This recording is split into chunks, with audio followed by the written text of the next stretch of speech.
আজ সকালে যেটা শিয়ালদা থেকে বজবজ ছাড়ে 7:20 ট্রেন ছাড়ে, ওই ট্রেনে আমরা বালিগঞ্জ থেকে উঠি এবং লুঙ্গি স্টেশন ছাড়ার আগে কিছু টিটি উঠে পরপর ফাইন করতে থাকেন। আমরা দেখলাম যে একটা টিটি কার্বনের উপরে লিখে 520 টাকা ফাইন দুজনের করলেন, 260 টাকা করে 520 টাকা। তো কার্বনের লেখাটা দেখে আমার একটু সন্দেহ হয়। আমি ওই টিটি ওখান থেকে চলে যাওয়ার পর ওই ব্যক্তিকে আমি বলি যে আপনার দেখি কার্বন কপিটা দেখি। কার্বন কপিটা নিয়ে টিটির কাছে আমি যাই যে আপনি আসুন, আমরা জানতে চাচ্ছি যে উনি প্রকৃত অর্থে যে 520 টাকাটা ফাইন কাটলেন কিনা।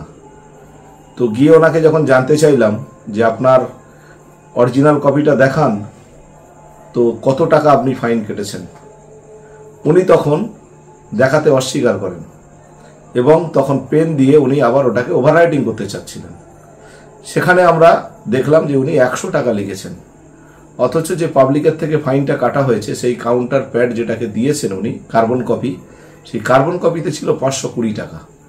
এইটা যখন আমরা জানতে পারলাম, ওনাকে তখন আমরা বললাম যে চলুন আপনাকে নিয়ে আমরা আরপিএফ এর কাছে যাবো, যে কেন এইভাবে আপনি সরকারের টাকা চুরি করছেন, সরকারের ফাইনের টাকা সরকারকে না দিয়ে আপনি চুরি করছেন। উনি তখন কি করলেন, ওই আমাদের ওই যার হাতে ফাইনটা ছিল রসিদটা কেড়ে নিয়ে ছিঁড়ে দেওয়ার চেষ্টা করলেন। আবার ট্রেনের মধ্যে যারা যাত্রীগণ ছিলেন তাদের সহযোগিতায় আবার সেই টুকরো দুটো উদ্ধার করা হয় ওনার কাছ থেকে এবং ওনাকে নিয়ে বজবজ আরপিএফ অফিসে ওখানে গিয়ে ওনার বিরুদ্ধে কেস করা হয়, এফআইআর করা হয়।